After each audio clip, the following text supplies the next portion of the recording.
Okay, so I want to talk about feeling self-conscious. So, unless you are someone with like insane amount of self-confidence or like your brain works differently, I feel like it is very normal and like everybody experiences feeling self-conscious at some point in their lives.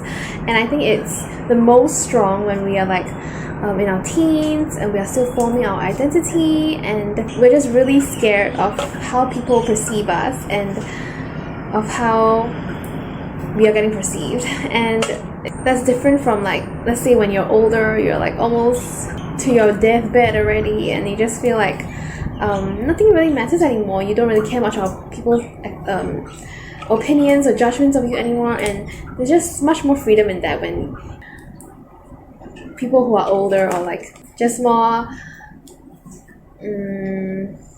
established in their lives.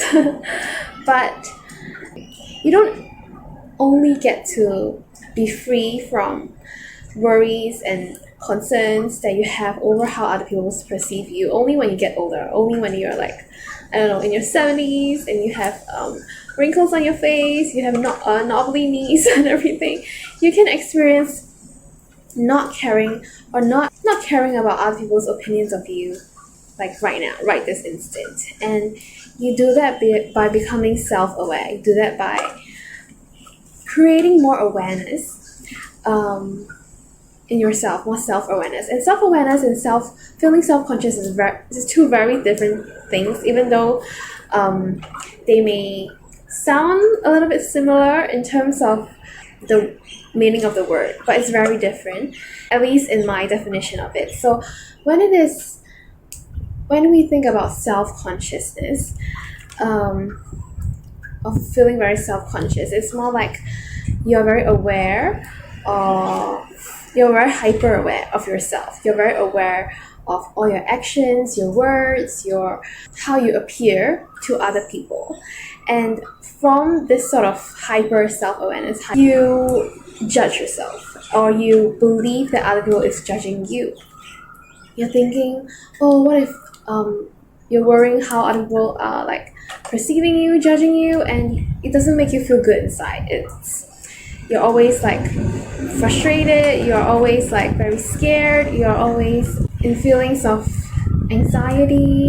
And I don't have to tell you how anxiety feels like. I just know that it just doesn't feel good to be self-conscious, to be constantly worrying about how other people are looking at you, judging you, and how you're looking at yourself and judging yourself based on what you think other people are, how other people are perceiving you.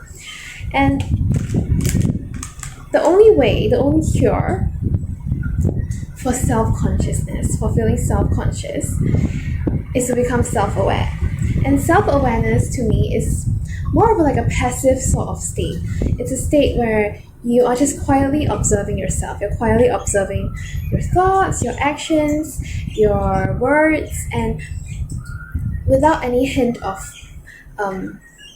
emotions that usually accompanies feelings of being self-conscious, because you are just sort of like standing apart, like a witness, like a third person witness to yourself, to how you are. And that's all you have to do to no longer be self-conscious, because when you're able to observe yourself from like a third person point of view, and you don't make judgments or you don't make opinions about that, you just allow yourself to be, then there's this form of self-acceptance that just grows and grows and grows. You realize that you are apart from all these things. You're apart from all your thoughts, all your words, all your actions, but not in the sense that you don't take responsibility from them, but in the sense that you know that they're not you. You know that because you're able to observe them. So let's say you are feeling self-conscious. You are feeling very scared and worried that your friends are thinking that you are someone that is doesn't really dress well, or just have no idea how to take care of their own style or skin or whatever. But before you can get sucked into this like tornado of thoughts, of emotions that accompanies all these feelings of judgment towards yourself, or how you believe your friends are perceiving you, all these not good feeling emotions. Before you get sucked into these, you decide to just like, wait a moment. I can see that this is happening right now. I can see that I'm about to go into these feelings, or already am in these feelings. But then, just a moment ago, I was okay. I was not caring about all these things. So then, are they really me? Are these emotions, all these thoughts, are they really like permanent to me? Do I have to have them?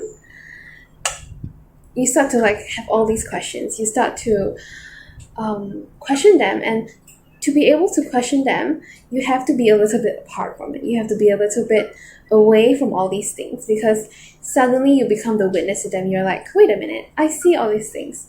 These things, they came into my consciousness, they came into my awareness because it wasn't there previously. And so if it wasn't there previously, and it's not like permanent to me, it is not and it is not me, because if something can come into your awareness, it can leave your awareness. And so if it's not me, then can it go away? Can I like help it go away? And the only way you can help it go away is to not try to push it away, to try to resist all these thoughts, all these emotions that doesn't feel good in your body. Because if you have heard of it, it's the more you resist, the more it persists. So, and in physics, it's like the more you push, the more it pulls. It's like opposite forces, they will always match each other. And so you don't try to do anything about all these self-conscious thoughts, all these like horrible feelings that comes with the thoughts of judgments and opinions. And so when you don't get sucked into it, and you also don't try to push it away, so you don't try to go into it, or you don't try to like go away from it, you just let it be there, you just allow it to be there, you just be a witness to it, just sit there and be like, oh, okay, I see it, I see you, I see your thought, I see my thoughts, I see my emotions, and you just allow it. Sooner or later it will leave on its own, because nothing ever truly stays in our world. Like, nothing ever is the same in the world. If you just look at the environment around you, just everything in this world is just constantly changing. There's nothing that's not changing.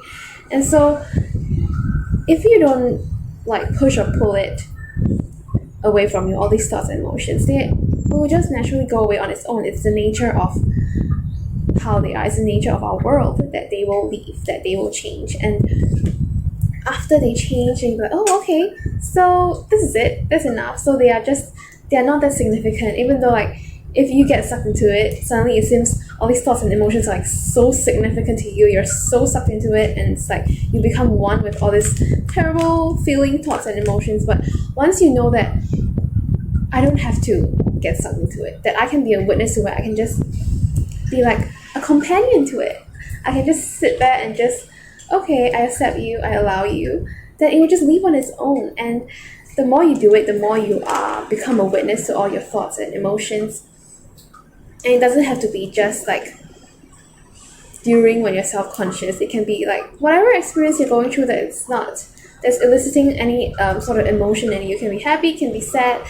As long as you're willing to be a witness to it and they pass, then it leaves you clean, clear, and calm and peaceful again. And that is the real you. That is the most natural state of being human. And it is a much higher and more blissful and peaceful state, as opposed to if you were to get sucked into all these various thoughts, emotions, or whatever, and you identify yourself with them, you attach your sense of self to them, to all these thoughts and emotions. But in reality, you don't have to. They are the ones that are causing you suffering. They just don't feel good. And if you want to stop the feelings of not feeling good, oh my god, I feel like I just said a tongue twister, then you have to learn to be a witness to it. You have to learn to be self-aware. And so this is what I mean by being self-aware, where you're just aware of your thoughts and emotions. And by becoming aware, you will get to know who you really are. You get to know who you really are deep down and the nature of who you really are. You will get to know thyself. And I think knowing thyself is really important if you want to be happy while being alive on earth.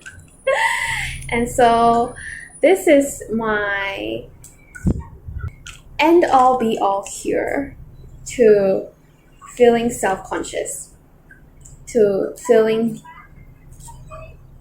worry or anxiety or whatever emotions you want to replace that with, anger, whatever. Being self-aware, being a witness is the cure to all human suffering, to all negative emotions or positive emotions or whatever, because there is a place beyond positive and negative that is just beyond, and beyond is higher. It is more, it's just way more peaceful, way more, you would love it way more, because that is, I don't even know how to say it. I just know that it is, you will never regret finding out this higher sort of place, a higher you, a higher way of being that you can reside in, that is you.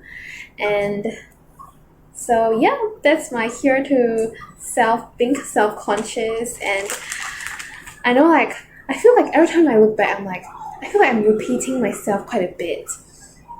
Like I'm repeating what I say in different ways, and sometimes I'm not even sure if I'm making sense, but I hope I am. So if there's anything that you want to share or you want to say, you can just leave it in the comments below, and if I have time, I'll read it. So yep, that's it. Bye, see you in the next one.